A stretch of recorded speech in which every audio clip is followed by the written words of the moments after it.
Friends, మీకు ఈ video నచ్చితే లైక్ చేయండి, సబ్స్క్రైబ్ చేయండి. గగన్ నిజంగానే నక్షత్ర బర్త్డే పార్టీలో నిల్చొని ఉంటాడు. అప్పుడే అపూర్వ గోరింటాకు పిన్ని ఇద్దరు గగన్ దగ్గరికి వస్తారు. గగన్ ఎటోవైపు చూస్తూ ఉంటే అపూర్వ నేరుగా గగన్ దగ్గరికి వచ్చి, రేయ్, నీకు దండం పెడతాను, ఎక్కడి నుండి వెళ్ళిపోరా అని చెబుతూ ఉంటే గగన్ అపూర్వ వైపు చూస్తూ ఉంటాడు. అమ్మాయి, ఒరే తురి అంటే కుదరదు, మర్యాదగా కలిపి మాట్లాడు అని గోరింటాకు పిన్ని సలహా ఇస్తూ ఉంటుంది. అలాగే అని అంటూ గగన్ గారు, మా బావ చూడకముందు నువ్వు ఇక్కడి నుండి వెళ్ళిపో అని అపూర్వ చెబుతూ ఉంటుంది. అప్పుడు గగన్, నీకు ఈ రియాక్షన్ మ్యాచ్ అవ్వట్లేదు, కానీ మీరు మీలాగే ఉండండి అని గగన్ చెబుతాడు. అపూర్వ కోపం అంతటా అంచుకొని మళ్ళీ బయటికి వెళ్ళండి అని చెప్తూ ఉంటుంది. వెళ్ళను, పార్టీ అయ్యాకే ఇక్కడ నుండి వెళ్తాను అని గగన్ తేల్చి చెప్పేస్తాడు.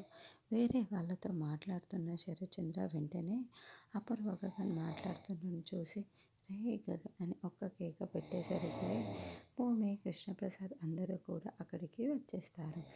శరత్చంద్ర గగన్ దగ్గరికి వచ్చి పిడికిలి బిగించి చాలా కోపంగా, ఎంత ధైర్యం ఉంటే నా ఇంట్లోకి అడుగు పెడతావురా అని శరత్చంద్ర నిలదీస్తూ ఉంటే భూమి, కృష్ణప్రసాద్ టెన్షన్ పడుతూ చూస్తూ ఉంటారు. అప్పుడే నక్షత్ర బర్త్డే పార్టీలో అడుగులు పెట్టడానికి మెట్లు దిగి వస్తూ ఉంటుంది. ఎవరు పిలిచారని శరత్చంద్ర నిలదీస్తూ ఉంటే నా నక్షత్ర వైపు చూస్తూ ఉంటాడు. గగన్ అలా నక్షత్ర వైపు చూస్తూ ఉండటంతో శరత్చంద్ర కూడా నక్షత్ర వైపుకు చూస్తూ ఉంటాడు. మరి ఇప్పుడు పార్టీ ఎటువంటి గొడవ జరుగుతుందనేది నెక్స్ట్ ఎపిసోడ్లో